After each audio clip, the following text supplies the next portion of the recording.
بچه هغه زما رادو راوړه ته. یا پلاره خدای ته وګوره ناوخته دی ویده شه نور.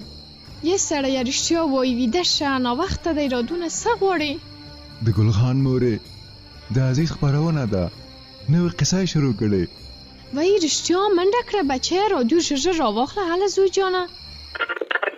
غلی شو کېناست توتي ته یې وکتل غري واخیست ویې ویل زرو یې په خپل ټیکري څنډۍ کړې وه سترګې یې نه وې. زرو ویونکي کتابونه سه شنبې نه تر پنج شنبې د شپې 10 بجې.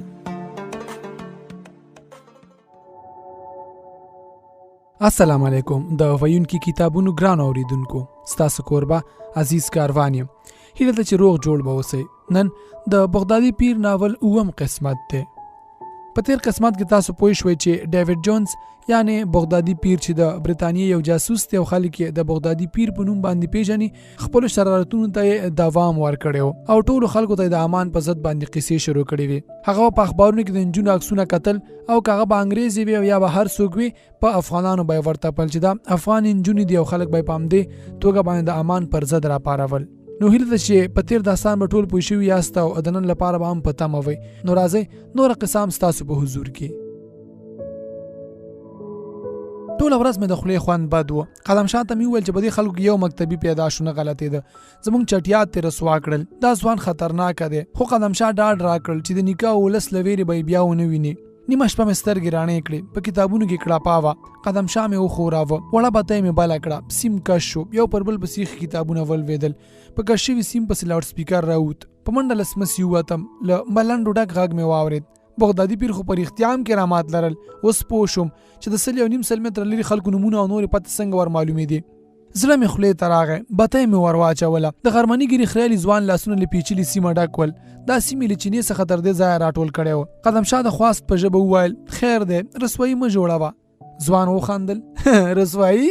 قدم شاه تر مټ ونیوه. 3 واړه سمسې ته راغلو. قدم شاه کتابونه لرې کړل. کوچنی کارتن یې راویست خلاص کړ. بتۍ ته یې ونیوه. تر خولې له پیسو ډک و. په خواره خوله یې وویل دا واخله په ټول ژوند کې به د بل له احتیاجۍ خلاص یې خو خوله به پټه نیسي. ځوان ورو وویل زه دومره پستر ته ښکاره شوم چې خپل وطن او پاچا ته به خیانت کوم. له اوله پوهېدم چې تاسو په پوست پاک خلک نه یاست. له ساده خلکو استفاده کوئ. زموږ له دینه ناجایزه ګټه اخلئ. انګریزانو دا رنګه لوبې په ډېرو هېوادونو کې کړي دي چې واکمنانو یې د دوی اطاعت نه کاوه. دوی پوهېږي چې څنګه جعلي پیر او فقیر جوړ او دا ساده خلک غلط کړي. غلی شو ویې ویل دې خلکو ته کار څومره ووایم چې او سادهګانو بغدادي پیر د انګریز جاسوس دی. انګریزان به هغه څوک څنګه خوښوي چې د انګریز دښمن وي. له انګریز سره جنګېدلی وي او ماته یې ورکړي وي. نه یې مني. بس سبا له همدې لوډ سپیکره سره کابل ته ځم. لمنې به مو پر سر درواړم. قدم شاه وویل دې ته د نو زه نه پرېږدم. یو دم یې د ځوان ژامې ته سوک ورکړ. ځوان پر کتابونو ولوېد. ماته یې تر غبرګو ورونو لاسونه تاو کړل. قدم شاه پر ټټر کېناست. د ځوان تر ستوني د دواړو لاسونو ګوتې تاو کړې. ځوان زور ووهه خو له 2 کسانو سره یې نه کېده. بیرته مو پریست. تر یو څه ناوخته پورته غورځېده. غرهاره یې خوت. خړه مځکه یې پر خپلو نوکانو اړوله خو وروسته یې سیکه وخته. بس 2 یا 3 دقیقې ټوپونه ووهل بیا آرام پرېوت. دواړه غلي دیوال ته کېناستو. د خپل زړه دربا مې غوږونو ته راتله. بیا ولاړ شو.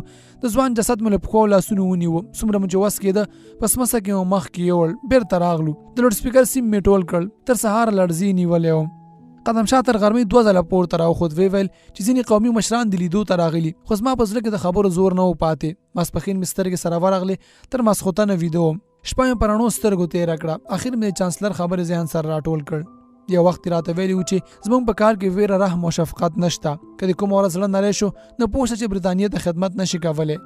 سهار مې ګېډه ډکه کړه. د باندې ووتم. هوا سړه لګېده. د ځینو ونو پاڼې ژېړې وې.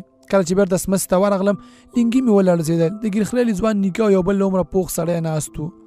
بوډا مې پښو ته راولوېد. یو دم یې وژړل. خپل ورک لمسی یې غوښت خو ما ورته وویل چې دلته نه دی راغلی. له عمره پوخ سړي مې لاسونه ښکل کړل. په غریو کې وویل چې زه د عبدالله پلار یم. عبدالله مسلمان هلک دی. 5 وخته لمونځ کوي. بس بیګانه هبل بیګا مې یو څه سپک کړ. ورته مې وویل چې د خدای دوستان مه خفه کوه. بس سهار ته بړستن و دی نه و. تېره ورځ مو ټولو خپلوانو کورونه پسې وکتل خو مځکه وچاودېده او عبدالله پکې ننوت. د سپینګیري غږ مې واورېد.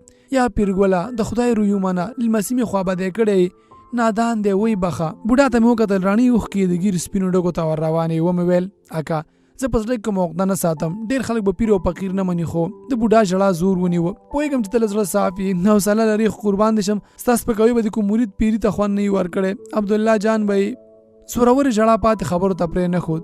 د بوډا پر ډنګرو اوږو مې خپل لاسونه کېښودل. ومې ویل زړه دې غټ ونیسه، پیریان زما له اجازې پرته هېڅ هم نه کوي. د عبدالله غوندې ځوانان ژر احساساتي کېږي. د تاسو سپکې به یو څه خوابدۍ کړې وي، پخپله به پیدا شي. د عبدالله پلار په خواره خوله وویل قربان دې شم، موږ خو خپله وسه وکړه. د عبدالله درک ونه لګېد. خیر دی، تا ته څه سخته ده، ړندګي ته ووایه پیدا به یې کړي. ورته مې وویل چې سمه ده، 3 ورځ احوال واخلئ. یوه شیبه کېناستم، فکر مې وکړ، لاسي بتۍ مې راواخیسته، پس مسه کې مخکې لاړم. د عبدالله جیبونه مې ولټول، کارت، څو پیسې او یو سپین خامک شوی رومال مې ترې راویستل. بیرته د سمڅې خولې ته راغلم. کارت ته مې وکتل.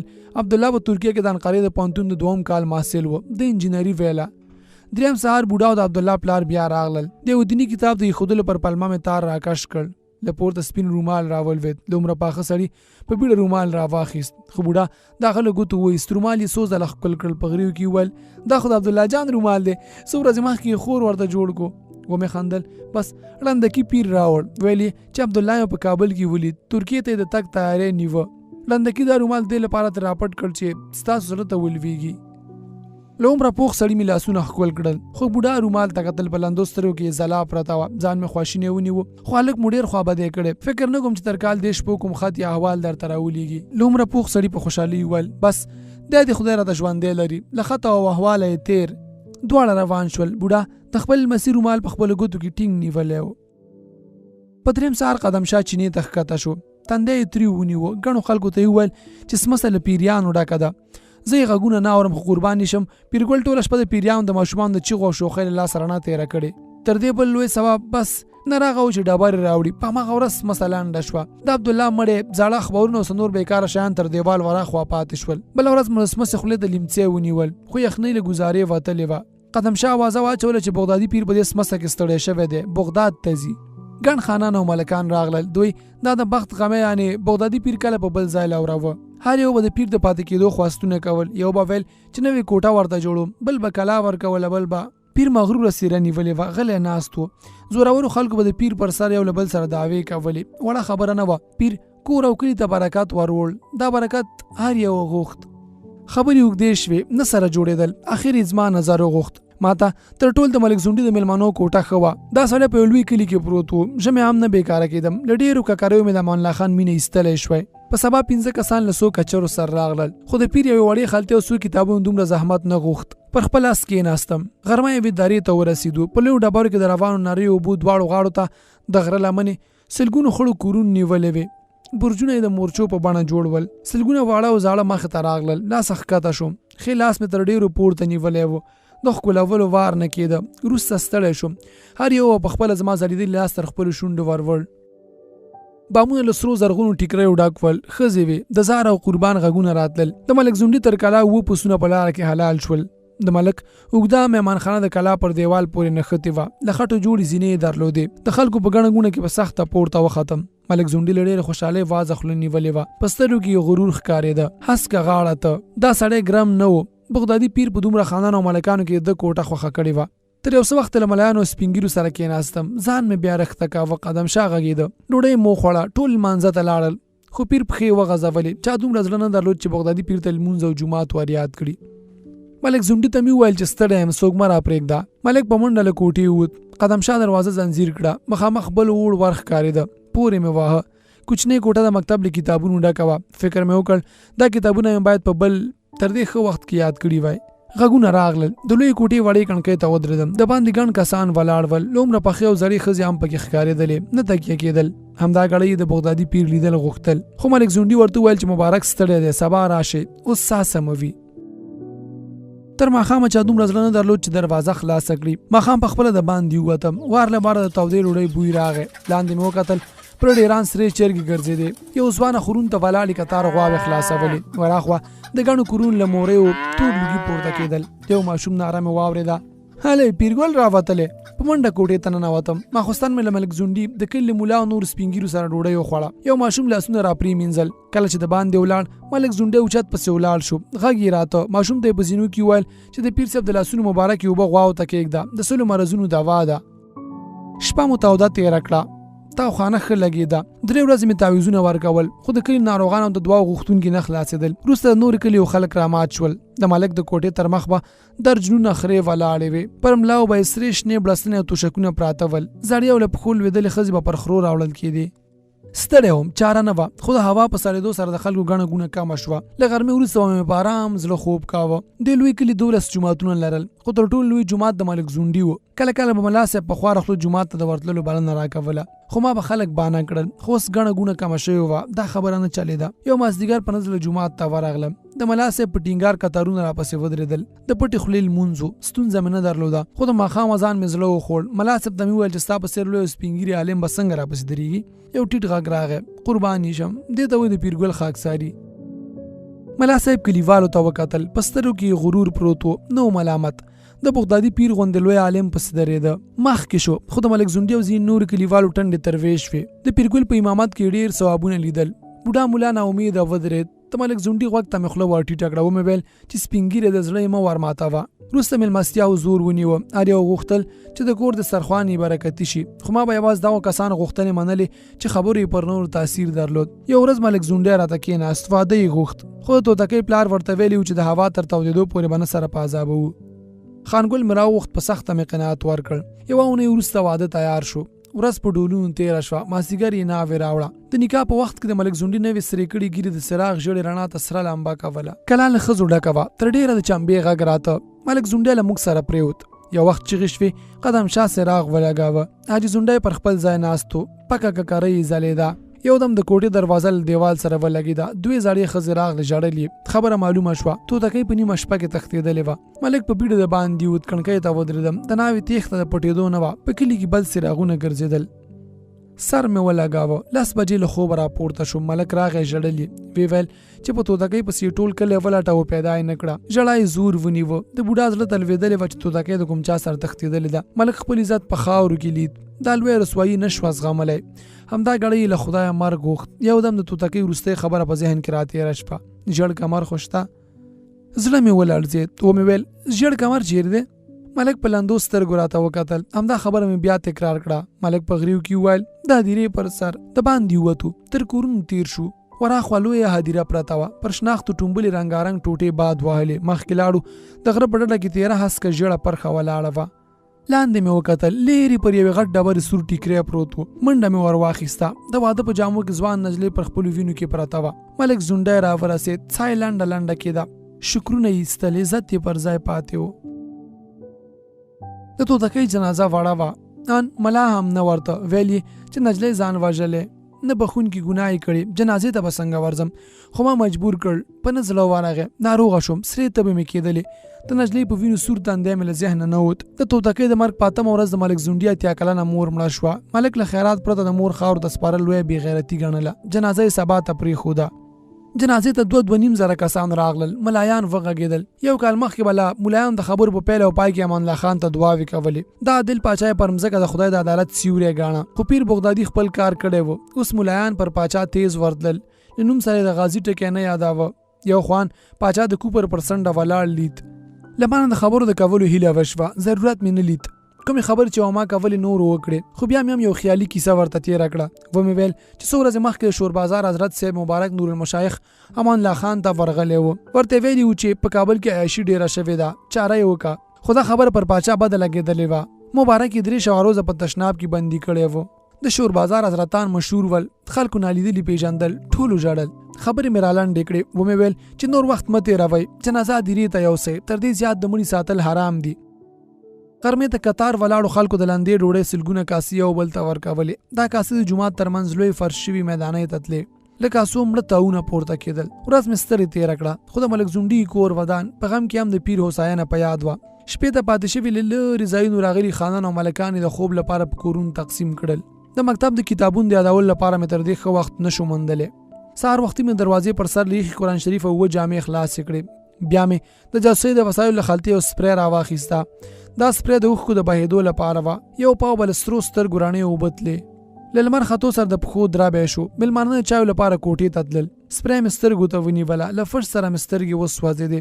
څادر مې پر سر راکش کړ. غلی کېناستم. دروازه خلاصه شوه. د سلام اوازونه راغلل خو زه سونګېدم. د ملک زونډي حیرانه غږ مې واورېد. د قدم شاه د خیریت پوښتنه کوله خو قدم شاه ورته وویل چې پیرګل له نیمې شپې راهیسې همداسې ژاړي. پر زنګنونو مې لاسونه ولګېدل. د ملک زونډي غږ مې واورېد. قربان دې شم څه خبره ده؟ څادر مې لرې کړ. د ملک زونډي سترګې رډې راوختې. ورو یې وویل ولې ژاړې؟ یو دم په احساساتو راغی. چا خو به نه یې خوابدی کړې؟ راته ووایه ښځه راباندې طلاق د ژوند څه کرانه وکړي. ناستو کسانو ته مې وکتل. له ویرې ډکې حیرانې سترګې راته نیولې وې. په غریو کې مې وویل مه پسې ګرځه کومه خبره نه ده. خو ملک زونډي کله پرېښودم. د پیرګل ژړا وړه خبره نه وه. په خواره خوله یې وویل قربان دې شم زړه مې چوي راته ووایه تا سرې سترګې خو دې بې څه نه دي. ومې ویل په دې وړه کوټه کې دا کتابونه څه کوي؟ ټول یو بل ته وکتل. ملک زونډي په خواره خوله وویل تر تا مې ځار کې تا خو دا څو میاشتې مخکې له کابله راوړل. ویل یې چې د څړمني په اوله میاشت کې په کلي کې مکتب جوړیږي. یوازې موږ نه ټول کلیو ته د اول او دوم صنف کتابونه راوړي دي. ټنډه مې تروه کړه. تاسو قرآن شریفونه غواړئ که د مکتب کتابونه؟ ټول یو بل ته کتل. یو دم مې وژړل. ژړا مې تیزه کړه. په کوکو کې مې وویل بېګا مې قرآن شریفونه په خوب لیدل. د کلي له کورونو یې منډې وهلې. مخې ته یې ودرېدم. ورته مې وویل چې څه خبره ده ولې کلی پرېږدئ؟ دوی په دې وړه کوټه کې ایښي د مکتب دا کتابونه یادول. ویل یې چې زمونږ او د کوپري کتابونه نه سره کېږي. خواست مې ورته وکړ. ومې ویل چې دا خلک تک سپین مسلمانان دي پیران مني. خیر دی زه به یې پوه کړم. که یې خبره نه منله لاره خو مو چا نه ده نیولې. بس په سخته مې راوګرځول.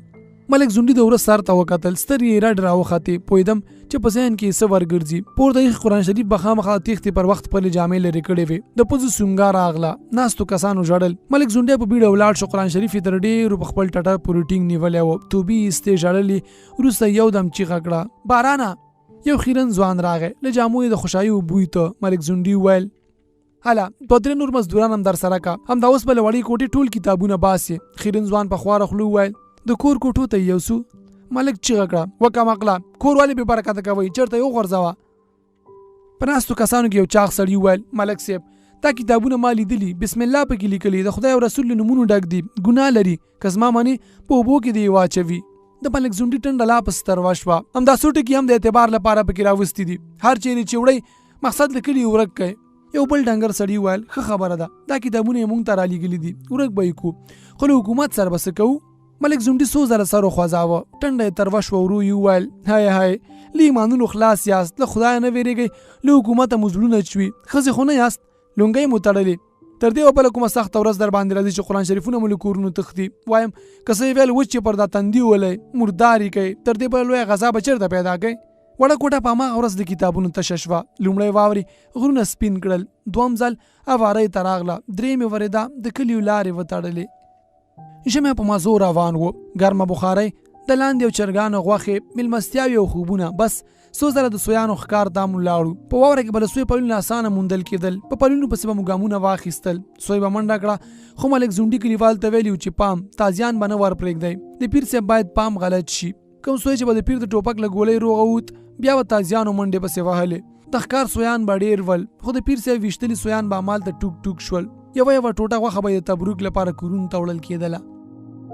د ژمي د وروستۍ میاشت په پای کې واوره ټوله شوه. خلک بیا رامات شول. ان د کرښې دا غاړې قبایل هم دم او دعا ته راتلل. یو مازدیګر په جومات کې ناست وم چې راجندر راغی. راجندر عیسوي و. په ملتان کې د برطانیې په پوځ کې لویه وظیفه درلوده. د ورختایۍ خبره نه وه. بغدادي پیر ته ډېر کسان راتلل. یو یې هم راجندر. لاس مې د ښکلولو لپاره ور وغځاوه. راجندر ټیټ شو. ناڅاپه مې ټول ځان ورېږدېد. د راجندر له غاړې په ژړ زنځیر پورې پیلې غټ صلیب راوځړېد. په سترګو مې اشاره ورته وکړه خو ساده راجندر زما پر لاس را پرېوت. صلیب نو پټېدو شی نه و. هر څوک چې ډیورن تر کرښې اوښتي ول کلیساوې به یې خامخا لیدلې وې. لومړی مې یو ټیټ غږ واورېد. نو سارا دی. بیا ګونګسۍ شوې. وروسته یې وناره کړه کاپر جومات ته راغلی. چیغې شوې. په سلګونو سترګې رډ راوختې. ملا صاحب نه وړه نه یې راوړه. وار له واره یې د راجندر د وژلو فتوا ورکړه. ملامت نه و. کاپر جومات او دا ځای چې دا سړی یې نه وی مړ کړی نو څوک به یې واژه. لنګي مې ولړزېدل. له پښو مې د ولاړېدا سیکه ختلې وه. راجندر ته لاسونه ور ولوېدل. د سترګو په رپ کې وارخطا راجندر هوا ته پورته شو. چیغه مې کړه ودرېږئ. د راجندر پښې پر مځکه ولګېدې. په مخ کې ټکې وینه نه وه پاتې. یو دم مسک شم. ومې ویل تاسو خو یو ځل په خبره ځانونه پوه کړئ. یو په غوسه وویل قربان دې شم پوه یو. د خدای دښمن مو د خدای په کور کې ونیوه. ومې خندل.